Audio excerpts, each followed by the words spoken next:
Welcome to another episode of Follow Suit, brought to you live on the Follow Suit podcast via Roku, Roku TV, and Roku Smart App. And we're here at Bobby D's Gateway. I'm your host, P.O. To my right, you have the genius, the young genius, Twan Steele. The young. Author, he older than me, but the young genius, author of the book, This Is How You Date. Twan, tap in on that a little bit. Yeah, I recently released a book called This Is How You Date. The whole purpose of the book is just to help single men and women date well. And my belief behind it is if you can help single men and women prepare themselves before they even consider the date, it'll be a much smoother transition when they start to date or dating or in a relationship, engage and, ultimately into marriage and helping have healthier families. So Appreciate you, bro. And then we got my girl, Monique Mojo, the host and owner of Unapologetically Us, the podcast, which is, I think, on a hiatus. We'll see if it comes back. I'm trying to get them to come back on the Follow Suit Podcast Network. We're going to work something out. We might do something a little bit different, but I am definitely a supporter of the Black family and Twan and his book. So, support that. Absolutely. Yeah, I appreciate y'all. So, Twan's book is kind of what inspired, me wanting to have this episode to be able to give, insight to just dating in our culture, and not just dating, but just different topics in the culture.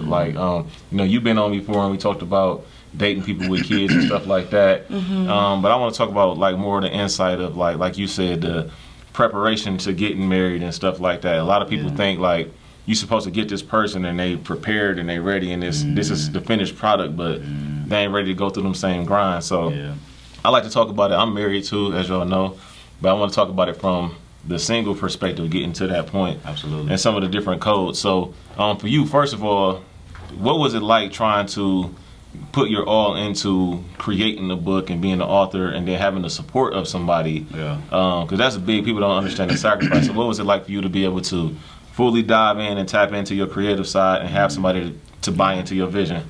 Well, I want to say first, I think Monique, Mojo, It's Mo. is being super humble right now because she's a marketing genius.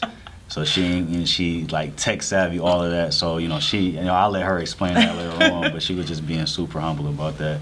But as far as creating this book, I tell people, to me personally, I feel like writing a book is harder than going to college. Yeah. And that's just my humble opinion. I feel like when you really sitting down, all you have is your thoughts. It's not like one of my friends, he does real estate, so he'll be like, man, Twan, man, just write. And it's you go into a spot, and if you need to hang drywall, you know what you need to do. If you need to clean a spot out, you know what you need to do. It takes effort, you know what I'm saying, but it's more physical. With this, it's just your thoughts. It's your emotions, it's your feelings, your experiences. So sitting down and turning that from words into sentences to paragraphs, so on and so forth, can be a challenging thing.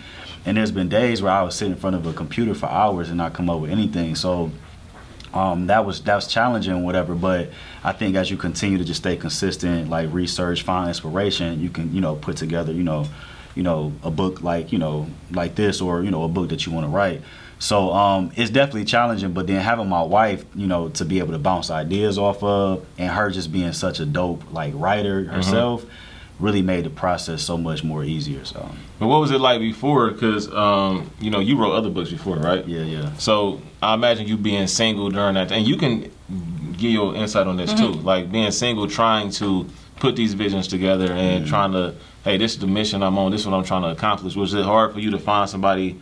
Did you find dating hard in that time, in that space, where it's man, I'm trying to do this, but they man, you ain't trying to work, you ain't trying to do this and that. What was that like? And as a woman, I'll start with you actually. How do you see a man who got this vision, but it ain't fully flourished and developed yet? How do you go into dating somebody like that? That's a really good question. I think that it starts with maturity. Number one, I think that you have to get to a certain level of maturity as a woman to be able to look at a man and see his vision, number one, and believe in his vision. If you can't do that, then it's not going to work out, at the end of the day. So if you don't believe in him, if you don't believe that his vision has any type of purpose, if you don't want to see him flourish and succeed, then it's really not worth it, I don't think. But speaking from, I've known Twan, and I've known you, obviously, since we was was in elementary school, but I've known Twan for a very, very long time, and I know he is very vision motivated and very purpose driven. And I think when you align yourselves in a dating situation, if you align yourselves with somebody that you can actually trust and believe in that aspect, then it's gonna work out. I mean, I think that's the only way that it can work out, honestly. So how far can you go before it's like, yeah, no, I ain't That's a good question too, because I will say I've dated in the past people who aspire to be maybe a rapper or something like that, and it would never work out because I don't believe in that vision for, I guess maybe for that individual. Maybe I could have believed in it for somebody else, but you do, I don't know, I think it's difficult. You got to give them a chance if you really like that person, and then see what their work ethic looks like. Are they really working towards this vision? Is it really something that they truly believe in themselves, or are they just doing this because it's popular and that everybody else in the field is doing it? And if they truly are like committed to it, and you really like believe in them and you love them, or you can get to that, you can see yourself getting to that point, I think you can get there at some point. Now, I'm gonna come from the standpoint of somebody who was rapping. I forgot about that. My bad. No, but it's good because that's a thing that I always dealt with growing up. But like a lot of people was like, man, you really good, and a lot of people believe that. And so like with me, it was more so of the fact that like my life changed for me to change in that way. Like, I got a wife and kids, so I can't be out at a club at 3 a.m. doing stuff like that. And I just had to change that. But for somebody who sings though, nobody do that. Like, hey, you need to stop singing. So it's a lot different for them to judge it. But But with me, I feel like you said, you can't be doing it just because everybody do it. Following the crowd. Yeah, like do you do it because you're good at it and you just like to do it? Like, it's I might occasionally make a song, right, but I'm not like trying to make it. Because if your livelihood is dependent on that, I think that's where the issue comes from. And that's why I say maturity and age plays into it. Because if your livelihood is depending on you making it big in the music industry, the percentage of that success happening is very, very low.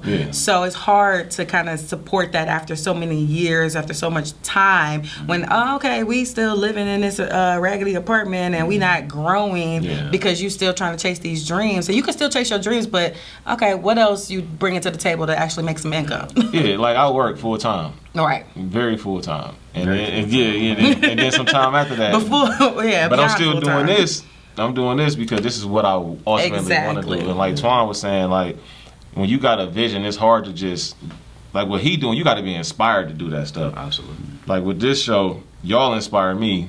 So for me to have this episode, I purposely invited y'all because I see stuff that you post or talk about. I see stuff you post or talk about. And I'm like, okay, I want to talk about this on camera. So now I don't have a script of what I want to talk about. I'll just bring up stuff that I seen and then kind of let it flow from there.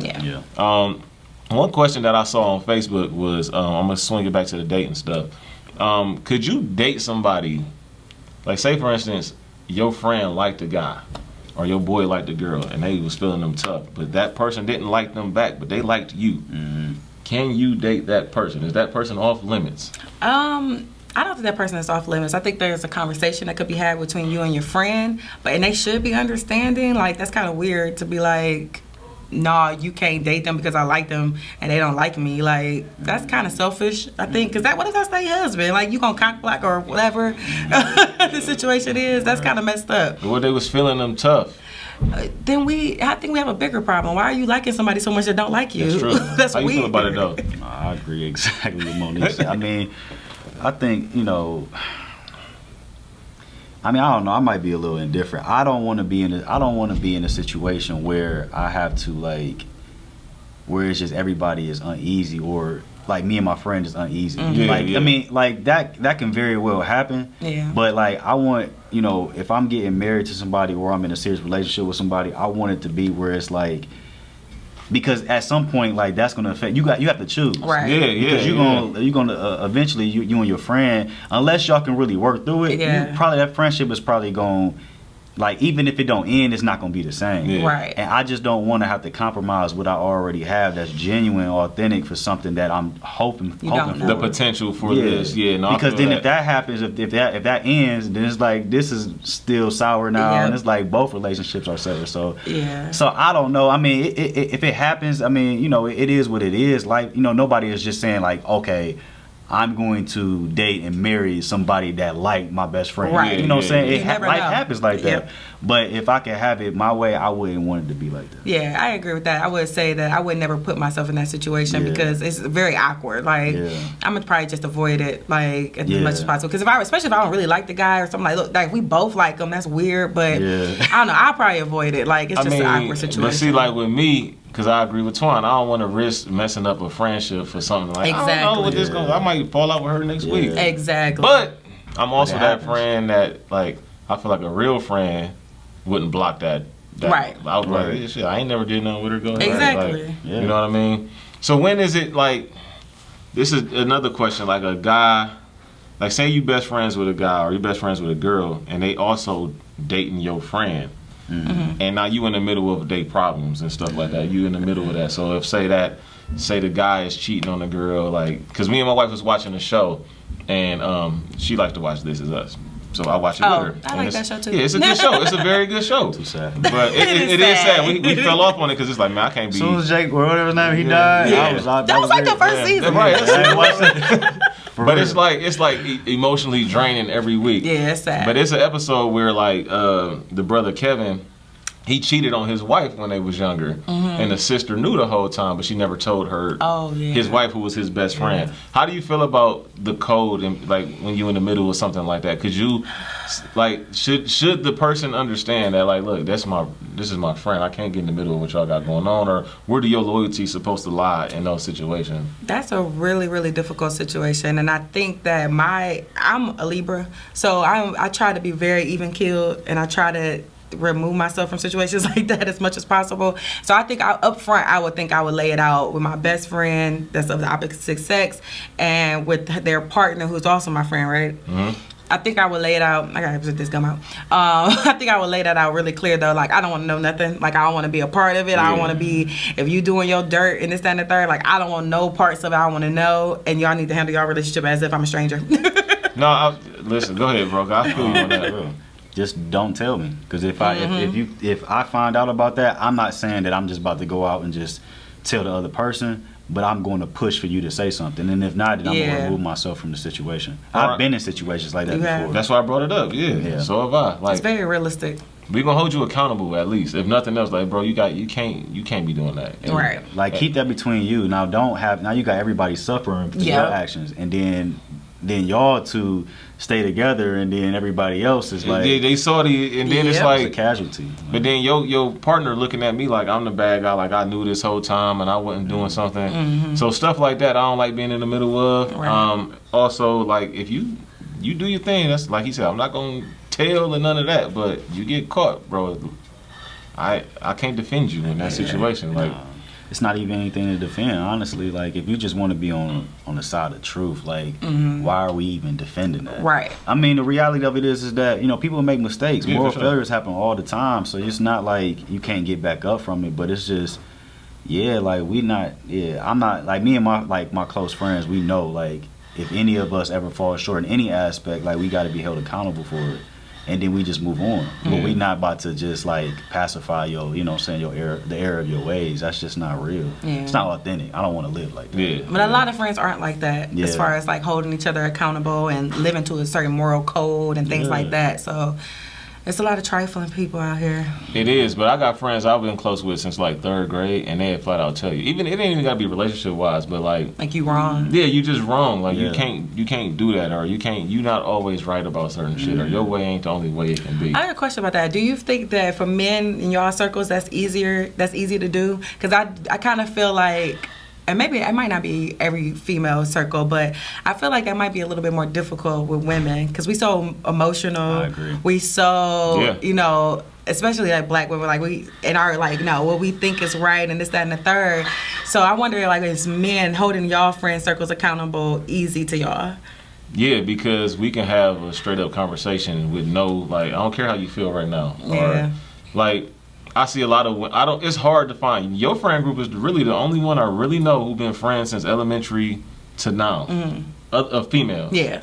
I know a lot of guy groups that are Yeah. like that because like at the end of the day we can fight or be salty, but we gonna get over it. Right. But I feel like, and this is a personal opinion, I feel like women hold grudges. Yeah. and they can just be very like petty for a long term, and they might just be salty about something and do something that can be spiteful. Yeah. But with us, at least with my friend group, it'll just be like, you know, I know your mom, bro. Like I can't disrespect you. Your mom, like, let me spend the night and all of it. Like, I call her mom. So I look at the bigger picture. I don't know about you.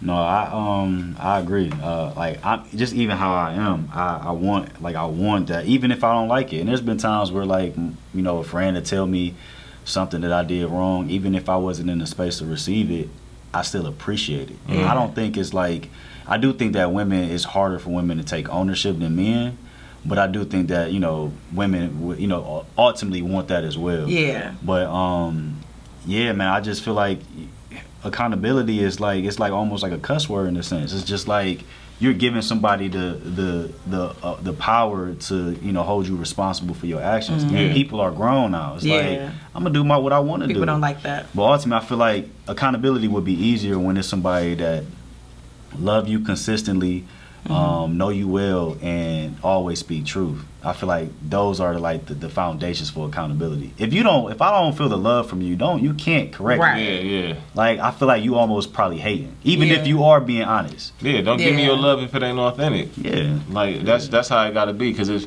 like, at the end of the day, I feel like my friends got the best interest in me when they telling me something. I don't feel like they saying it just because they like, man, you think you... Right. Yeah, you know what I mean? So that's how I feel about that. How do you feel about, you know, that friend that's always jealous of somebody else's success? Like, what was that? Well, I was going to say that's not a friend, but I don't know. I mean, is it jealousy or is it envy? Because, like I think it could be... It's still a little like sketchy, but I think it can be a little, you know, normal for you to like be like, oh man, my friend's doing well, I want that. I mean, you know what I'm saying, that's fine, but it could be a little, you know, that can be, you know, so that's essentially kind of jealousy. But envy is like, I don't like that you have what you have. Right. Jealousy is like, I want what you have, which is understandable. Yeah. But like envy is like, I don't like that you got have that. it. Yeah. But you know, so it's like, really, is it envy or is it jealousy? That's a good point. And because I see pictures of like, you see weddings and you see like the whole bridal party, everybody hugging, kissing, and you see that one person in the back with this like sour look on their face, and I'm like, why you even here? Right. You know what I mean? How can you not be happy for somebody that you seen from the ground up get to this situation? Yeah. But you know what? Also, I've thought about that because I've experienced that, and I've like sometimes you just not to make justification for like their feelings. But if I'm not winning, or if I'm in a bad space, or if I'm hurting, sometimes it's just hard to be happy for somebody. Yeah. Like, it's just like if everybody around you is like, I don't know, businesses is flourishing, and you got a business and it's like you trying but it's not there. It's not like that I don't want to be happy for you, but I'm just like, I'm hurting too. Like, so I'm trying to be happy for you. Sometimes it just be like, people they mean well, they just want their situation to be better. You got something to say on that? No, I agree with that 100%. I think it's just, like, you can say that with friend circles and, like, females and all your friends getting married and having families and you still waiting for your husband to find you. So that happens a lot in different situations. And I think that it's about, I don't say masking their emotions, because you could be honest with your friends. You should be able to tell like how you really feel. You know what I'm saying? You can be super happy for them and this, that, and third. But on the flip side, you know, I'm struggling in this area still too.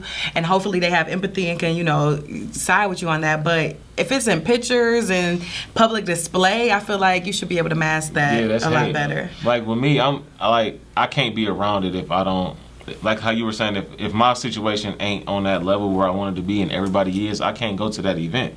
So if I'm going to like a event for black business owners and I'm aspiring to be one, but my black business ain't booming, I can't. I mean, it would be nice to network and you know, kind of get inspired by it, but sometimes it's just like if it's a celebration and you're not in that element, I'm not gonna be good or beneficial to be around in that situation, and I can't. That's self-awareness. If you know, like, and that's like sometimes you can pump yourself up and go and take that as a learning opportunity, and you can learn from. You'll never know who you meet, but if you know, self-aware that I'm in a space right now, this month, this day, this hour, where my energy is not going to add to the atmosphere, then remove yourself.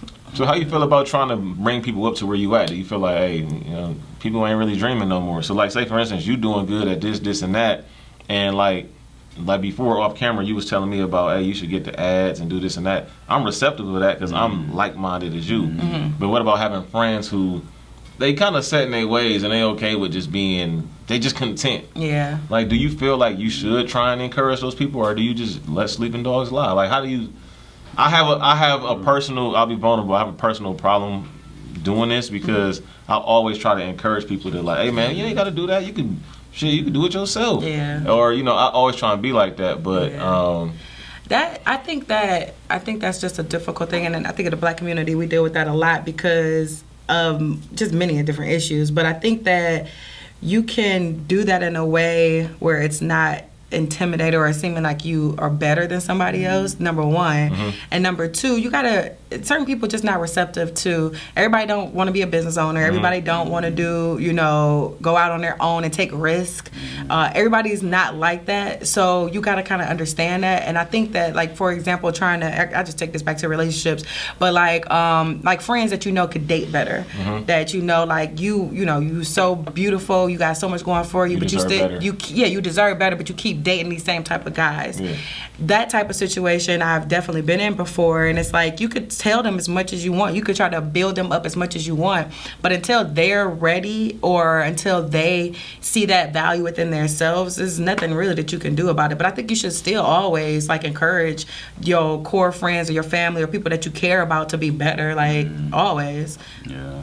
But so like with that, sorry, I had a guest that's about to come in. I had to let them know where to be. But with that, it's just like, I feel like it's hard for me to, if I'm going through so much good stuff, it's hard for me not to talk about the good stuff I'm going through. Yeah. But if you going through something bad, I don't want to be negative to like, I'm just throwing, man. I don't want to be around people. But I'm not. I'm just excited about how life is going for me right now, and I'm trying to give you that energy. Like, I was talking to my wife the other day, and she was like, man, I know somebody who every time I talk to them, their energy is down. And like it pulls from me trying to consistently bring them up.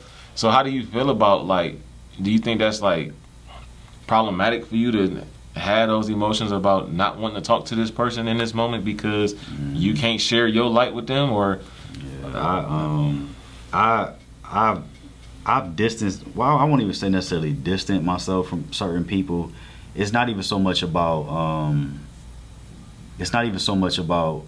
like what you have. It's more so just like about the mindset. But it kind of goes back to what we were saying. Like, some people, it's not that they don't want to be happy for you, but it's harder for people that you grew up it's harder to be around people that you grew up and see them be successful than somebody that you don't know, because the people that you grew up with, is like there's no excuse for me to not be successful because this is my friend, or we come from the same background, or we lived on the same street, or we went to the same schools. So it stings, or it makes you put things in perspective a little bit differently. So I think that's why, like, it's hard to see your friends like bubble and you ain't really there yet.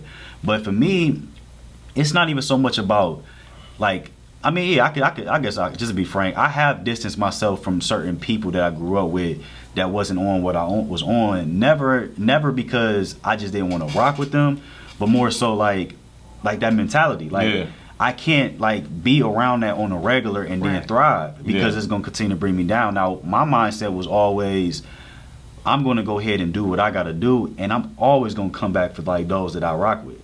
That's just having a caring mentality. I'm always going to help those that I'm around. So it doesn't mean that you don't like rock with them at all. You might call them, you might go pop up on them, stuff like that. But as far as us being around each other on a regular basis, I just can't do that no more, because we're just not on the same, like, we don't have the same mindset. Not even like the same possessions or money or accomplishments. The mindset. Yeah. That stuff, see, and that's the thing, like, the money between me and friends never mattered to me. Like, oh, my one friend make this much, or I make this and my friend don't. I never looked at it like that. As long as you good, like, are you good, bro? And that's all I care about. But I do believe that you should have certain types of friends for certain reasons. Like, I got my best friends who, when I'm in town, they're the first people I'm hitting up. We linking up, I'm kicking it with them. But if I'm doing an event, or if I'm trying to, like, build something, I'm not kicking it with them because they don't think the same exact way. Like Twan was saying, like, I got friends who, they just want to just chill and do whatever, and it's okay. Like, they good with working their job. But I got other friends who aspire to be self-employed and they want to be independent business owners. Right.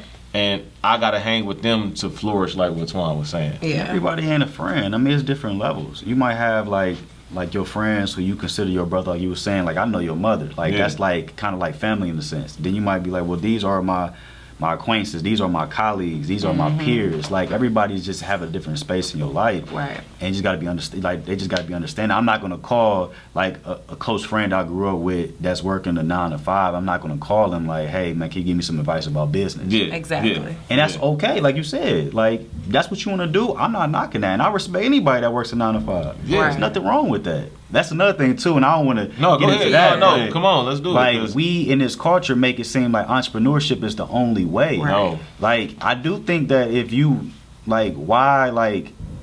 why get a second job when you can start your first business? I do think that if you want to make more money and if you have like some type of knack for like business or you have a dream, I think you should go for it. For sure. Yeah. But if you are okay with working a 9 to 5 and you feel like you want to trade your time for money, like then go ahead and do it, and Right. it's okay. Yeah. But we just push this like mindset that you gotta all you know what I'm saying. Everybody's always happy and everybody's in a loving relationship. Yeah. Everybody's getting money. Yep. Everybody's Yeah. super successful. It don't in their work that way. businesses. It's not always like that. Yeah. Like my wife was always transparent with me. She like, yeah, you like all of this. Like you can quit your job today and you will be okay with doing that. I'm like, oh yeah, I would. Yeah, trust me, if somebody would back me, Yeah. I'm out. Right. I'm out. But my wife was like, I need structure. I need a 9 to 5. Right. She would say, I need it. And that's for her to be able to say that. For her to say it to I me was about because to say that, like- she's like, I don't know how to just be. She's a very like Organized. person. So Yeah. for her to just be out here with freedom to do whatever, it was scary for her. Now since we moved to Charlotte for my job, she took on to work for herself. Oh, okay. Like so now we got a young daughter that's 10 months, so she'll like, I'll take care of the daughter, and she's a graphic designer, so she can do that on her own. But like for her, it was a scary thing to Right. step out into because she like, I don't like to have I like structure. Right. I wish my job was moving and you can be doing. I'm like, I wish too. 'Cause, like I just prefer to be that way. You got to have a vision, but everybody ain't. Yeah, everybody's different, and I work corporate 9 to 5 job, and I've been settled in that because I like structure as well, and I've always, since I was a kid, like it's just always been a plan. Like, okay, graduate high school, go to college, get a good job, make 6 figures, Yeah. and then like that was just always the meticulous parts of the plan, and I'm living out that plan. And all right, every 2 years, because I work in the tech industry, so the job hopping is like a normal thing in our that industry. industry, yes. Like we work at a job 2-3 years, and then boom, you go into the next company and you jumping up your salary $20,000. Yeah, for That's sure. what we do. So it's We in the like same industry, so so it's like a normal thing to do, and I'm lucky to be in this space because I do get bored at being in certain jobs for a certain time period. But I do like having the stability of having I got a check coming every 2 weeks. Yeah. I know what it's gonna look like. I got vacation time. I know, and I work from home like 100% now, so I got the flexibility, squeezing a little nap after this meeting, watch a little Bel Air, Lunch, all yeah, that, do what I want, and but I've grown to have that type of career because I did go to school, and I went to college, I went to get my master's, and I got into this industry. Not saying that's the only path to do that, but that's what I did because that's what I had my mindset on. But I'm also very entrepreneurial driven because that's just how I am. I'm a creative. I like to own my own space. I like to be able to do those things. Now, have I mastered that yet? No, but it's something that I plan on doing, and it's something that I'm going to continue to try to do because I've made some different, moves in that area, and I'm still like I do independent marketing and things like that, but to find something that I can own that actually flourishes, I'm still working on that plan. But I mean, it's a very like being in this industry, working in these different jobs. Like you said, you went to school, you went to college, you graduated. I'm in the same industry as you, and I didn't. Like I played Right. football and I went to school, but I didn't graduate. And people think that you got to graduate to No. get to a certain path, and you don't. Nope. Like for me, I kind of stumbled into it because I know how to talk to people, and I Okay, know how to yep. build relationships, and I'm just savvy enough to do it. And so because my path was kind of all over the place, I picked up different tools on the side that I felt like helped me understand what I was passionate about. Yeah. So I now go to work knowing that I have intentions on Right. doing other stuff in life. So whatever happens here is not going to like throw me off. Yeah, and just a caveat off of that, because I know a lot of people, and throughout the pandemic, a lot of people quit. What's it called? The Great Recession. Yeah. A lot of people have quit their jobs. A lot of people have gone, in different avenues. The tech space specifically is different like that, because you don't necessarily always have to have a degree. You don't necessarily always have to have a specific like type of experience. Like I work in marketing. I do product marketing. I'm in sales. You in sales. Oh, yeah. So yeah, you can get into this industry and make a lot of good money.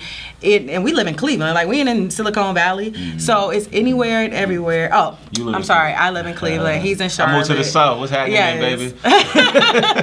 So that's why I think, and that's something I try to encourage, especially young black men and women, like explore other opportunities. You can make a pivot into sales really doing anything, and like it don't matter where you came from. Anybody can sell anything, and you can get into tech like that. Like I'm not a technical person. I'm not a software engineer. No. I do marketing, but I'm in now that I know space. that stuff because I've been in it. Because Exactly. like I'm a sales trainer and sales manager, but I got through it from doing sales. And when I was in it, I was like, okay, I picked up on, so the vision I got now, I picked up on it from my job. And the way to contact sponsors, I picked up on it from my job. Okay. So when you at work, you got to be willing to like take from that to fuel yourself and do other stuff. You can't just be like you said, oh, I'm on a business. That's the way, like, because you can set yourself back if you're not business savvy. So Yep. Yeah, facts. that's how do you feel about building a business with? Because I know you said your wife is a writer.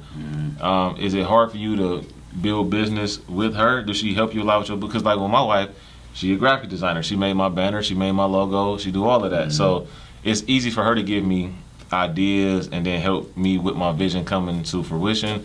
Like, so when you see the podcast network on Roku, she's going to be the one who designs how it looks. But like for you, how do you feel about that? And then how do you think about the potential of having that?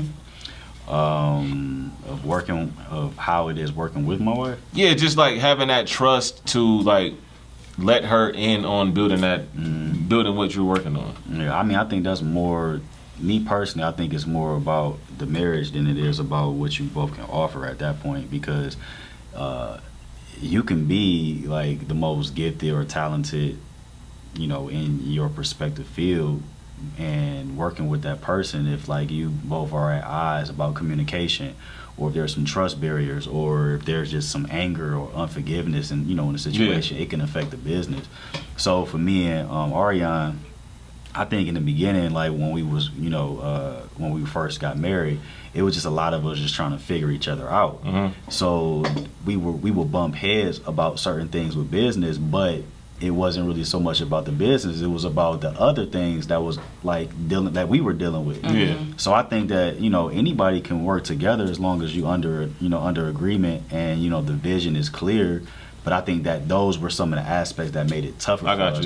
But now at this point where we're a little more mature and things are a little more defined, I think it's easy for us to work together, because we don't just, obviously it's not just a book. We have a nonprofit. My wife is a school psychologist. So she points out different things that we do as far as with the schools, and we have another business called Eventory, where we have like a 360 photo booth, and we have like different things or whatever. Some stuff I'm not involved in that she does, and some stuff she's not involved in that I do. But for the most part, we're going to always support each other. I agree with that 100%. I think that from a dating perspective, ideally that's what, a wife is called, to be a helpmate to the husband. And that is, my vision for my marriage. I want to be with somebody that I can help, not only help them succeed in their business or their careers or whatever the case may be, but vice versa. They do the same thing for me. And I think that in dating, so previously I used to do a firearm safety and training course and class. And I did that with my ex at the time. And, we built this little business and we were doing this together. But to Twan's point, if the relationship ain't tight, it's gonna affect the business. Yeah, for sure. And there was times where we beefed out, and I'm like, I ain't doing no class with you this week. And that is a huge proponent. Like, you got to be solid in your relationship and solid on y'all communication, solid on what y'all want to do before you can enter into like the building of a business together, because that is so essential to, like you said, communication and how y'all gonna be able to work together. Because I'm over here thinking about the stupid stuff that you done did. How I'm gonna be over here focusing on what we're supposed to be focusing on. And that's just me. I mean, maybe somebody else can compartmentalize like that. But I'm not good at that. I'm going to be angry all week. So like I was saying, my wife is very structured, 9 to 5. Yeah. So for her to come in, I'm overly dreaming. I think like if we do it, I think we can make whatever we trying to do big. Like you say, hey, Perry, I'm trying to do this. I'm about to be overly supportive of you doing it. And she told me, like, I ain't gonna lie, I was very scared dating you because you just like big ass dreamer, like super big dreamer. But she was just like, you started showing that everything you say you was gonna do, you was prepared for it and you do it. So it was like now she kind of just like, well, if he say he gonna do it, I know he gonna do it because he really like I go all in on whatever. That's a trust factor too. Yeah, so she definitely had to trust me. So it had to be like 3 years into our relationship where she was just like, go ahead, man. You need. Let me help you budget it because you get a little crazy. A little plan. Yeah, because I definitely would just be like, I'm about to get this cameraman. He paid $1,000, but how you gonna put it up? Oh yeah, you know what I mean. Think about that. So now she helped me with that stuff and like helped me think about the little fine tuning and stuff like that. What's some other stuff that you would like to talk about and with this platform that we all currently have in this day and age? Well, I don't know, but I do want to shout out Black-owned business. I'm wearing, this is my Black Privilege shirt, but it's by the Humble Flourish brand. You can find them on Instagram. So friends I went to college with or, doing really big in their business, apparel business. So I wanted to shout them out. But I don't know. I mean, I'm just a proponent of supporting my friends in their endeavors. And I definitely want to support, any way that I can, the African American community. I focus on, I used to do tech-driven classes for like middle school age girls, ages 9 to 13, and teaching them different skills that they can utilize to enter into the tech industries. I think I'm gonna start that back up. But yeah, I mean, see, Black women talking about technology is something that the world don't even know about, but that's dope. And since you in the tech industry and you said salaries jump from 20 to 30,000, jump. And you said you big on supporting your friends' endeavors. We take sponsors and donations. Hey, follow suit. I got you. I'm gonna try to do what I can too. But because them people up in the C-suite, they don't really know about all that. But no, I was talking about you. Let me see when I get my bucket. It's all good. Duckets together. Yeah. Your sponsorship is being here, so I appreciate Yes. it. But I definitely Humble Flourish brand. I follow them too. Just because I know my wife went to Bowling Green, and that's where they went to school, and they just got dope stuff. I didn't even know they went to Bowling Green when I was following them, but I seen a few other people, and I'm like, yeah, that's dope. So, anything else you want to cover or bring up, book-wise, relationship-wise, anything? I don't know, as it relates to this is how you date, I think that the Black community is doing much better at being aware about mental illness, entrepreneurship, financial literacy, but I don't think that we are still educated enough on how to like properly date in relationships and marriage. I just think that that's like, it's just like one of them things that we just figure it out as we go. Yeah. It's like, and what I see happens a lot of time in many relationships or situations is I see somebody I like. We start, hanging out, we find interest, we sleep around, and then it's just like this, we're talking, we're cool. Yeah. We're cool. We ain't together yet, and then we skip from that, then now we're in a relationship. Like, and it kind of just happens like one day it's just like we're just together. Like after all this time, whatever. And then, there's no foundation built. Eventually we break up, then, heartbroken, feel some type of way, then we move on to the next situation.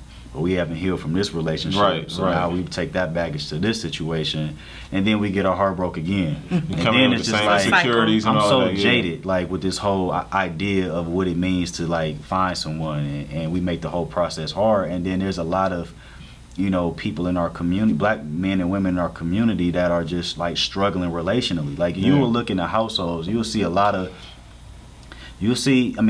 that are, two parent households, you'll see a lot of mothers and fathers in the household, but you won't see a lot of husbands and wives. Yeah, that's deep. And I just think that, we're all getting married later, 28, 29, 30 years old.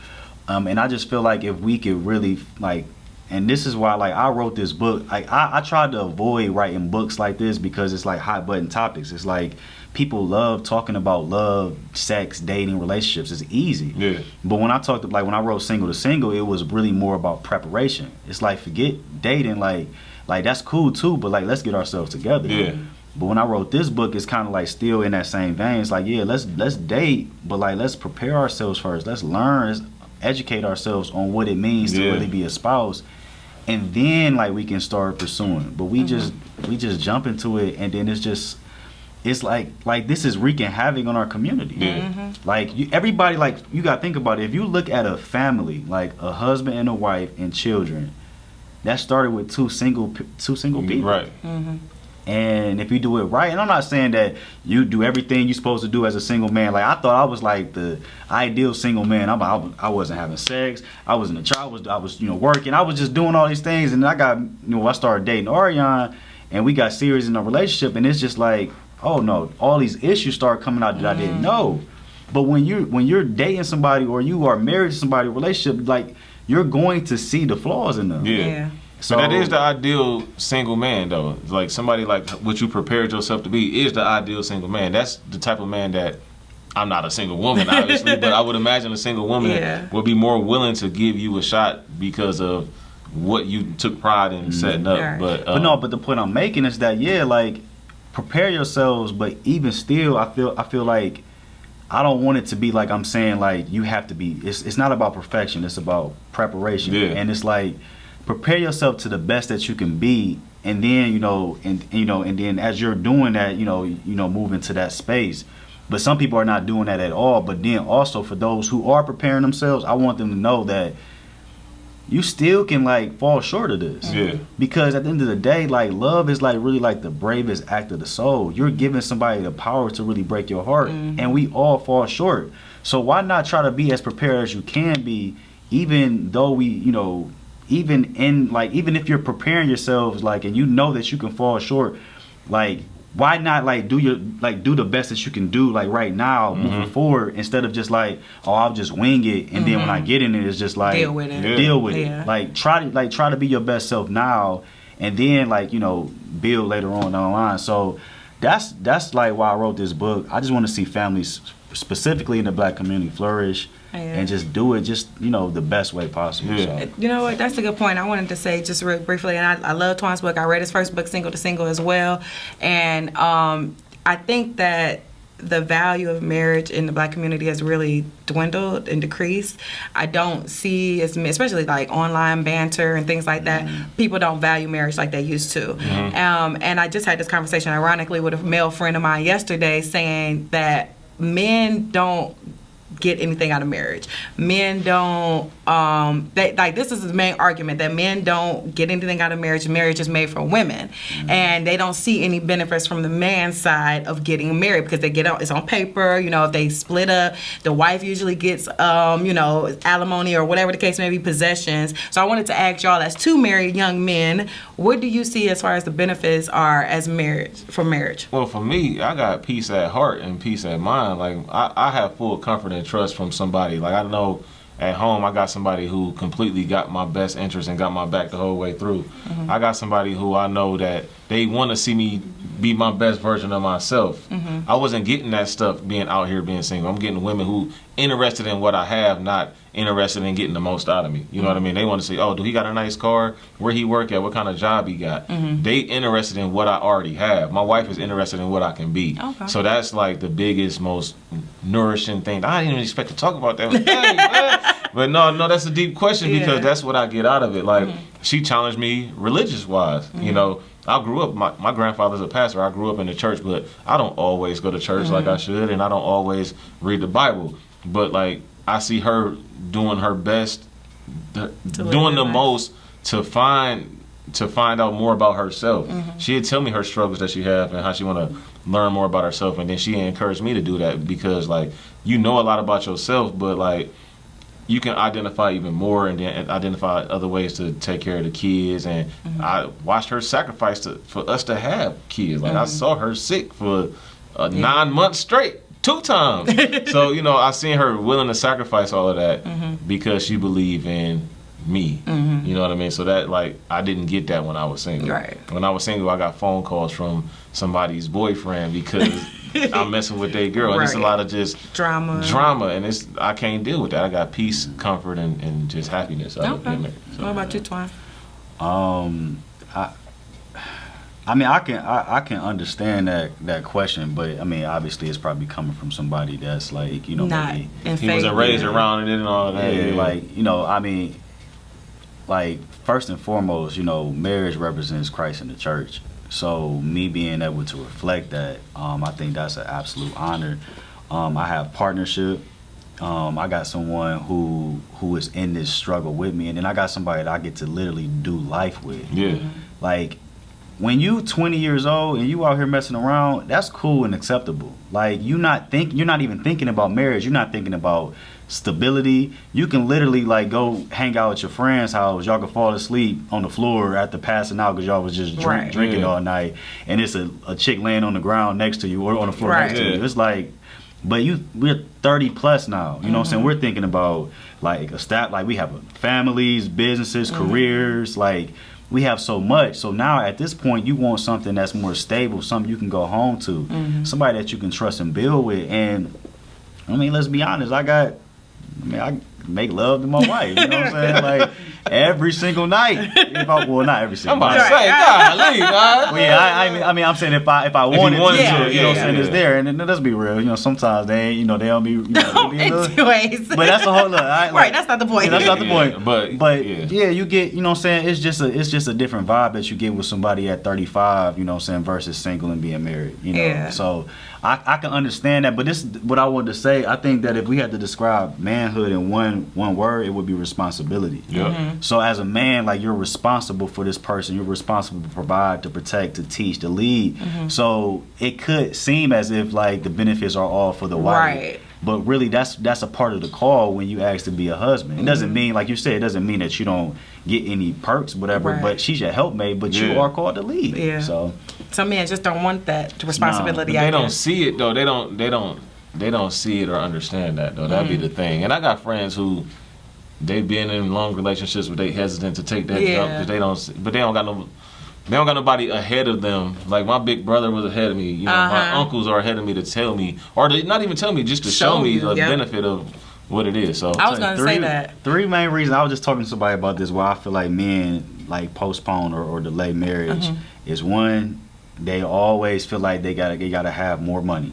Like, they gotta get their money right, Yeah. and then it's never really a true mark of that. Right. Two, if men being honest, they always feel like there is somebody else out there that's colder, that look nice, that look better. Yeah. Like, man, like, I like her, but I just feel like there's somebody else out there that just look better. And then three, like, men just, like, are afraid to commit. Yeah. you get flat out. Like, men Take are on that afraid to responsibility. commit, take on that responsibility. Like, I'm telling you, if you can, like, those three things is all a facade. Like, your money, like, go ahead and build with her. Y'all can Yeah. get more money You can get- together. This We two got incomes more- is better than one.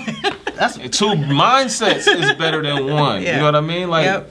yeah, the two incomes, but my wife helped me put a plan together to Yep. get more. But yeah, I'm glad you asked that Yeah, question. 'cause that's a deep that's funny question. though. I was just talking to him about that yesterday, and it was like, I'm not about to keep arguing with you about this. Yeah. Like, if you don't see the value in it, then you find somebody else that don't see the value in it. Yeah, stay single. yeah. I got two last comments before we wrap it Okay. up on what Twan said. So they always say, like, it could be somebody out there colder. J. Cole got a song called "Love Yours," Oh yeah. and it's always gonna be a chick that's out there batter on a tour. And it's always gonna be a house that's bigger than yours, but you're never gonna be happy till you love yours. Yep. And then, like, I was always very, very attracted to Paula Patton growing up. And my wife like, "What, you want to do all this You stuff?" see that chicken? So this is what I'm coming to. And she always like, would you date somebody like that when she got on? I'm like, no, man, that's a physical attraction type of thing. Like, I don't know this woman. Right. I don't know nothing about her. I don't know if she can cook. And then ironically, Yeah. she made that chicken look weird, man. Like, yeah, like, Did you see that? No. we got to send you the video. She man. like It's- fried some chicken this week and it went viral. It went and viral. It was she essentially bad. just she breaded the chicken and then put it in a frying pan with the grease and then seasoned it. It looked. So and it came out like real burnt and it just was crazy. questionable. It was questionable. Oh, but wow. she's a good actress, though. She is a good actress. But yeah, no, I appreciate y'all coming out. This was fun as always. I'm gonna need some marketing advice on some Yeah, I got things. you. I'm gonna need some advice on some other things from you. But you know, once again, this is another episode of Follow Suit, the new season. As a culture, we've been dealt a bad hand, but they expect us to follow suit. But we're gonna change the narrative of that. Shout out to Scene on the camera. Shout out to Twan. If you haven't read any of his books, but you heard him talk today, that's more than enough reason to read the books. Shout out to Monique for everything you do for the culture and what you're trying to do to advance the culture. Shout out to Bobby D's Gateway for having us. Y'all have a good one.